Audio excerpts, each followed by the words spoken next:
Hey there. Have you ever found yourself tossing and turning at night, staring at the ceiling, wondering why sleep just doesn't come as easily as it used to? Maybe you wake up feeling groggy, like you didn't really rest at all, and it's starting to wear you down.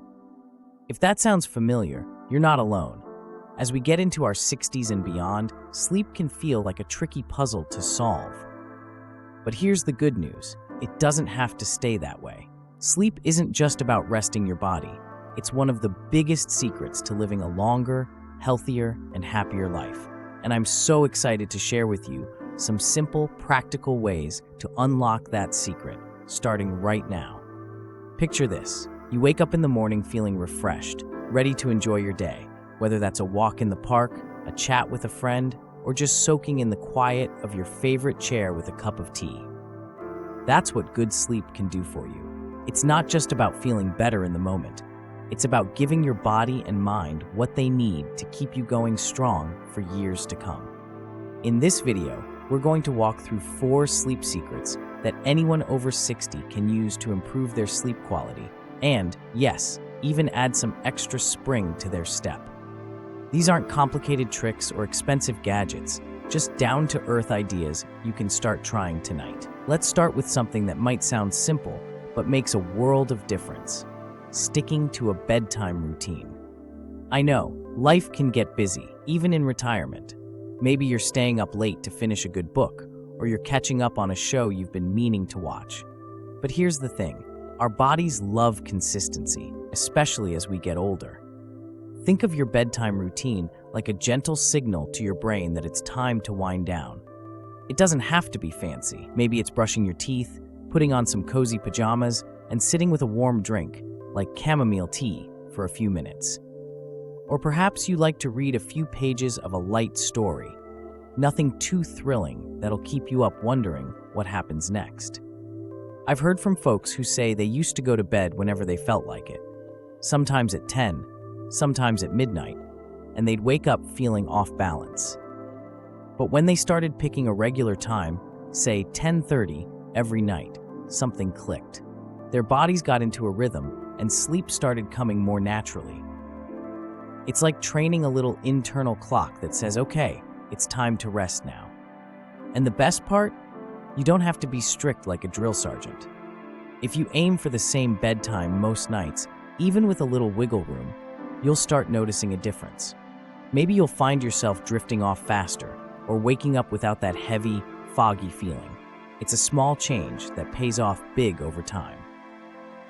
Now, while we're talking about winding down, let's think about what's happening in those last couple of hours before bed. How many of us are guilty of scrolling through our phones or watching TV right up until we turn out the lights? I'll raise my hand. I've been there too. But here's the catch. Those screens are throwing a wrench into your sleep plans.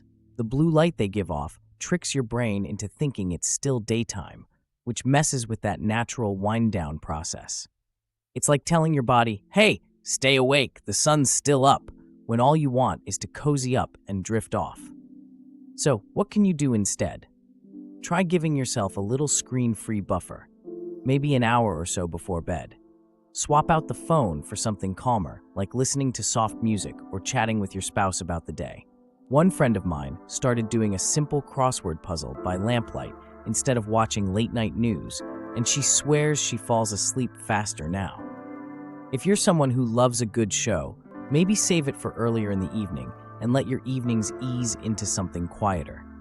It's not about giving up what you enjoy, it's about timing it right so your sleep gets the upper hand. And trust me, once you start waking up feeling rested, you won't miss that late-night scroll one bit. Speaking of cozying up, let's talk about where you're sleeping. Have you ever noticed how much better you sleep when the room feels just right? Temperature plays a bigger role than you might think.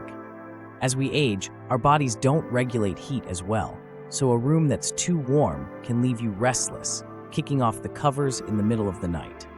On the flip side, a cool room, somewhere around 65 degrees or so, can be like a little invitation to sleep better. It's what our bodies naturally crave as they prepare to rest. You don't need to crank the air conditioning to Arctic levels. Sometimes it's as simple as cracking a window or using a light blanket instead of a heavy comforter. I remember my aunt telling me she used to wake up sweaty and tired until she swapped her thick quilt for something lighter and turned a small fan on low. She said it was like night and day, pun intended. So tonight, take a quick peek at your bedroom setup. Maybe nudge the thermostat down a degree or two, or pull out that breezy sheet you haven't used in a while. It's one of those little tweaks that feels good right away and keeps working for you night after night. Now that we've got a routine going, screens out of the way, and a cool room ready, let's move on to something that might surprise you, a weighted blanket. Stick with me here, because this one's a game changer for a lot of people, and it's worth giving a try. So, we've been chatting about how a steady bedtime routine, ditching those screens, and keeping your room cool can set you up for some really restful nights. Now let's dive into this idea of a weighted blanket because, honestly, it's one of those things that sounds a little quirky at first, but can feel like a warm hug when you give it a chance. If you've ever felt restless or had trouble settling down, this might just be the secret weapon you didn't know you needed. Imagine slipping into bed and feeling this gentle, even pressure wrapping around you, like someone's tucking you in just right. That's what a weighted blanket does. It's not heavy like a pile of bricks. It's more like a comforting weight, usually about 10% of your body weight, give or take. The idea is that it helps calm your nervous system, kind of like how swaddling works for babies. And don't worry, it's not about feeling trapped, it's about feeling secure and grounded. I heard from a friend who's in her late 60s, and she said she was skeptical at first. She thought, oh, I don't need some fancy blanket to sleep. But after a week of using one, she told me she hadn't slept that deeply in years. She wakes up feeling like she's actually had a full night's rest, not just a string of naps stitched together. If you're curious about trying it, start small. You don't have to splurge on the priciest one out there. Look for something that feels comfortable and fits your budget. Some folks even make their own with a little creativity. But if that's not your style, there are plenty of options online or at a store near you. The trick is to ease into it. Maybe use it for half the night at first. See how it feels. You might find it's like having a little sleep assistant right there with you, helping you drift off faster and stay asleep longer. And who doesn't want that, right? It's one more way to tell your body, hey, it's okay to let go and rest now, which can do wonders for how you feel day after day. Now, while we're on the topic of feeling good in bed, let's think about what else is happening when you close your eyes. You know how sometimes your mind just won't quit? Maybe you're replaying the day or worrying about tomorrow's to-do list. That's pretty common, especially as we get older and life throws its curveballs. But here's where that bedtime routine we talked about earlier ties back in. It's not just about the physical stuff like brushing your teeth. It's also about giving your mind a chance to slow down alongside your body. One thing that works for a lot of people is taking a few minutes before bed to do something quiet and simple. Not staring at a phone or TV, but maybe jotting down a couple of thoughts in a notebook. Like what went well today, or what you're looking forward to tomorrow. It's not a big journaling project, just a quick way to offload those buzzing thoughts so they don't follow you into dreamland. I've tried this myself on nights when my brain felt like it was running a marathon, and it's amazing how much lighter I felt after scribbling down a few lines. Another idea is to take a slow, deep breath or two. Nothing fancy, just in through your nose, out through your mouth, like you're letting the day slip away. It's a little signal to your mind that it's time to switch gears. And if that sounds too mellow for you, think about something you enjoy that's low-key. Maybe it's listening to a favorite old song, the kind that brings back good memories, or flipping through a magazine with pretty pictures. The point is to ease into sleep, not wrestle your way into it. I remember my uncle saying he used to lie awake for hours until he started playing a soft radio station at night, just low enough to hear the tunes. He said it was like the music carried his worries off somewhere else, leaving him free to snooze. Whatever works for you, it's about finding that sweet spot where your mind says, okay, I'm ready to rest now, and your body follows along. All of this, the blanket, the quiet wind down, It's building on that foundation we started with, like pieces of a puzzle coming together. And when they click, you're not just sleeping better, you're giving yourself a real shot at feeling stronger and more alive every single day. So, let's keep going and talk about how to make sure those precious hours of sleep really count for something. All right, we've been building this cozy little sleep plan together, starting with a steady routine, kicking those screens to the curb, cooling down your room, and even snuggling up with a weighted blanket. It's all about making sleep something you look forward to, not something you fight for. And now, let's wrap it up with a few final touches to make sure those hours you spend dreaming are working hard for your health and that beautiful longevity we're chasing. One thing that ties all of this together is how you wake up. You've set the stage for a great night, but what happens when morning rolls around? It's tempting to hit the snooze button or linger under the covers, especially if you've finally gotten some decent rest. But here's a little nudge.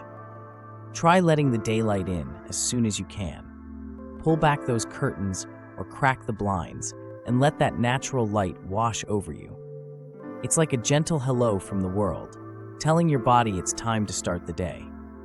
I've found that even on cloudy mornings, just a bit of light makes me feel more awake and less like I'm dragging myself out of bed. It's a small thing, but it helps seal the deal on all the good sleep work you did the night before. And speaking of mornings, think about how you feel when you get up. If you've been trying that cool room trick or the weighted blanket, you might notice you're not as stiff or achy as you used to be. That's your body saying thank you for giving it a chance to really recharge. My neighbor, who's pushing 70, told me she used to wake up feeling like she'd run a marathon in her sleep, every joint creaking like an old door. But after she started keeping her room cooler and sticking to a bedtime wind down, she said it's like her body got a reset. She's not bouncing around like a kid, but she's moving easier, and that's a win worth celebrating. Now, let's bring this all home. You don't have to overhaul your whole life to sleep better. It's about these little shifts that add up.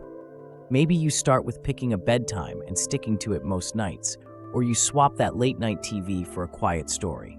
Maybe you try a lighter blanket or turn the thermostat down a notch. Whatever feels right for you, it's yours to play with. The beauty of it is that these aren't rules. They're invitations to feel better, to wake up refreshed, and to give yourself more of those good days where you can enjoy what matters most, whether that's a grandkid's laugh, a sunny afternoon, or just the peace of your own company. Think about how far a good night's sleep can carry you. It's not just about resting, it's about giving your heart, your mind, your whole self a chance to keep shining. I've seen it in my own family. My mom, who's well into her 70s now, started paying attention to her sleep a few years back, and it's like she found a little fountain of youth. She's not out running races, but she's got this spark back, and it's all from giving her nights the care they deserve. You can have that too. It's never too late to start. So, what do you think? Have you tried any of these ideas before? Or is there one that's calling your name to try tonight? I'd love to hear about it in the comments. Your stories always light up my day. And if you found this helpful, give the video a little like. It tells me you're enjoying this journey with me. Oh, and don't forget to hit that subscribe button if you want more tips like these. We've got plenty more to explore together. Here's to waking up refreshed and living your best life, no matter how many candles are on your cake. Sleep tight, my friends. You've earned it.